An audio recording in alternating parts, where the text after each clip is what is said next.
Terang. Iya, boleh. Silakan. Yang warna biru kebanyakan tidak terang. Ibu.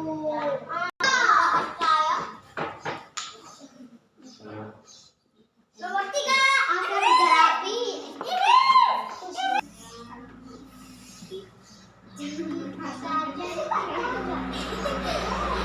Semua selesai ulang ibu? Belum. Iya, kan saya juga bisa. Bagus.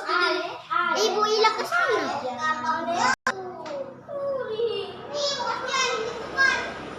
Ilah punya satu.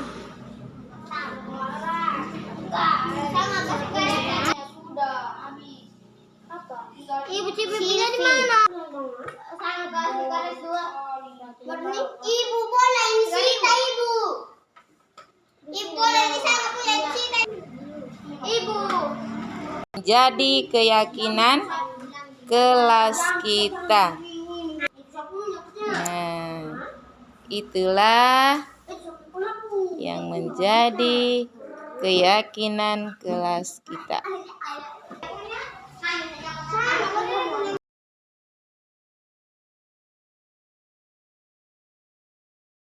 Dulu, Siti mengapa sering terlambat masuk ke kelas? Siti, mengapa Siti bangun terlambat sehingga datang ke sekolah juga terlambat? Mama kamu pergi ke pasar dan tidak ada yang membangunkan kamu ya. Silvi, kamu tidak bisa bangun sendiri sehingga menjadi kebiasaan harus dibangunkan. Kamu harus menyadari bahwa keterlambatan kamu itu merugikan diri sendiri dan berdampak pada orang lain juga.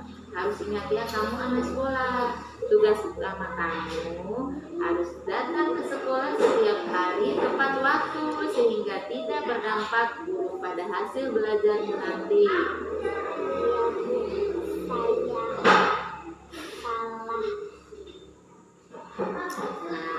Hal seperti itu yang ibu tidak mau. Kamu adalah anak walinya ibu. Silvi, apakah tidak ada orang lain yang bisa membangunkan Silvi selain ibu Silvi? Nah, kira-kira siapa yang bisa membantu membangunkan Silvi?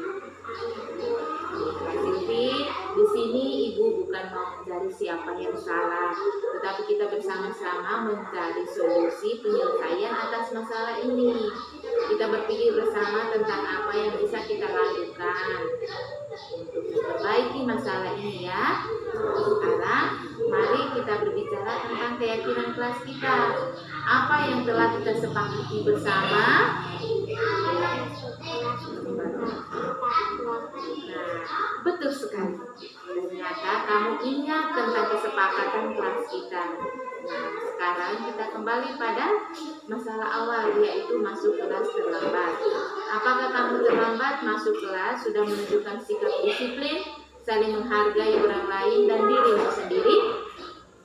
Tidak.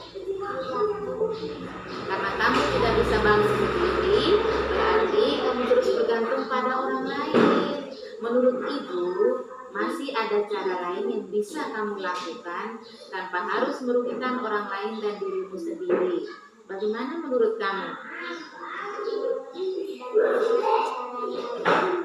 Caranya adalah dengan selalu menerapkan keyakinan kelas yang telah kita sepakati bersama ya. Dan apakah kamu tahu apa yang harus kamu lakukan untuk memperbaikinya?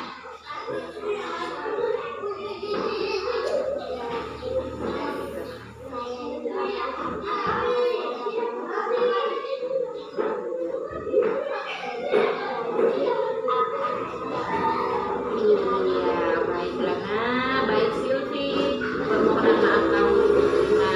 Lakukan apa yang telah kamu sampaikan tadi ya, Nak.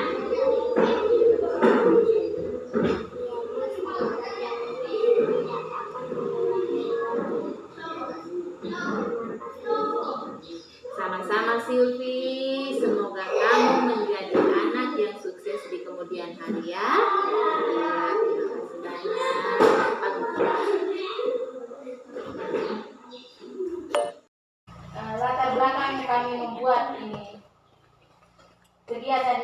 bahwa setelah mempelajari modul yang pertama mulai dari filosofis pemikiran dasar Ki Hajar Dewantara, yang kedua tentang peran dan nilai guru penggerak, yang ketiga tentang visi guru penggerak, dan yang keempat pada budaya positif. Di sini para CGP itu mulai menyadari bahwa menjadi seorang guru memiliki peran yang sangat besar dalam menuntun seorang anak untuk mencapai kebahagiaannya. Ada begitu banyak hal yang harus dilakukan oleh seorang guru agar dapat membentuk karakter murid yang baik, sehingga dapat berperilaku yang menerapkan budaya kebiasaan yang dilakukan secara sadar oleh setiap warga sekolah, sehingga menjadi budaya yang positif. Kemudian ini berkaitan dengan disiplin positif. Disiplin adalah kemampuan memerintah diri sendiri dalam mengontrol dan menguasai diri untuk memilih tindakan yang mengacu pada nilai-nilai yang dihargai tanpa perintah orang lain.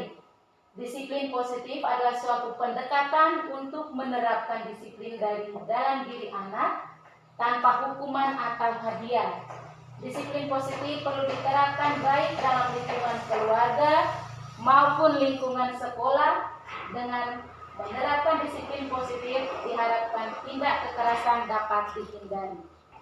Itu tujuannya. Kemudian motivasi perilaku manusia. Jadi motivasi itu merupakan dorongan yang timbul pada diri seseorang secara sadar untuk melakukan suatu tindakan dengan tujuan tertentu.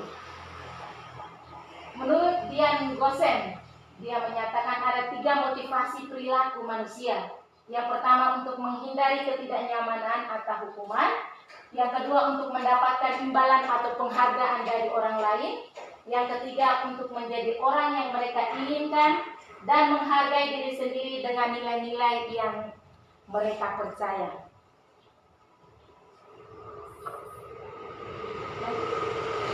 Kemudian dalam pembelajaran itu sebenarnya kita harus mengetahui kebutuhan dasar yang sedang harus kita penuhi untuk anak itu apa saja. Terkadang mereka mau mencari perhatian, tetapi di situ pasti ada kebutuhan dasar yang sedang ingin dia penuhi. Selanjutnya misalnya begini, terlambat lagi, pasti terlambat lagi. Selalu datang terlambat. Kapan bisa datang tepat waktu? Atau tanyakan kepada diri Anda, bagaimana perasaan murid bila guru berbicara seperti itu pada saat muridnya datang terlambat? Hasilnya, kemungkinan murid marah dan mendendam atau bersifat agresif. Bisa jadi sesudah kembali duduk, murid tersebut akan mencoret-coret bukunya atau meja tulisnya. Lebih buruk lagi sepulang sekolah jika ada kendaraan bapak ibu guru yang dicoret oleh anak-anak, itu juga merupakan pelampiasan dari emosi anak itu sendiri. Nah, kemudian posisi kontrol yang kedua itu adalah pembuat merasa bersalah. Nah, pada posisi ini biasanya guru akan bersuara lebih lembut. Pembuat rasa bersalah akan menggunakan keheningan yang membuat orang lain merasa tidak nyaman. Bisa hadir tepat waktu di sekolah? Tidak Pak, saya bisa hadir tepat waktu. Baik, saya hargai usahamu untuk memperbaiki diri. Nah, bagaimana perasaan murid diperlakukan seperti ini? Pada posisi manajer, maka suara guru sebaiknya tulus.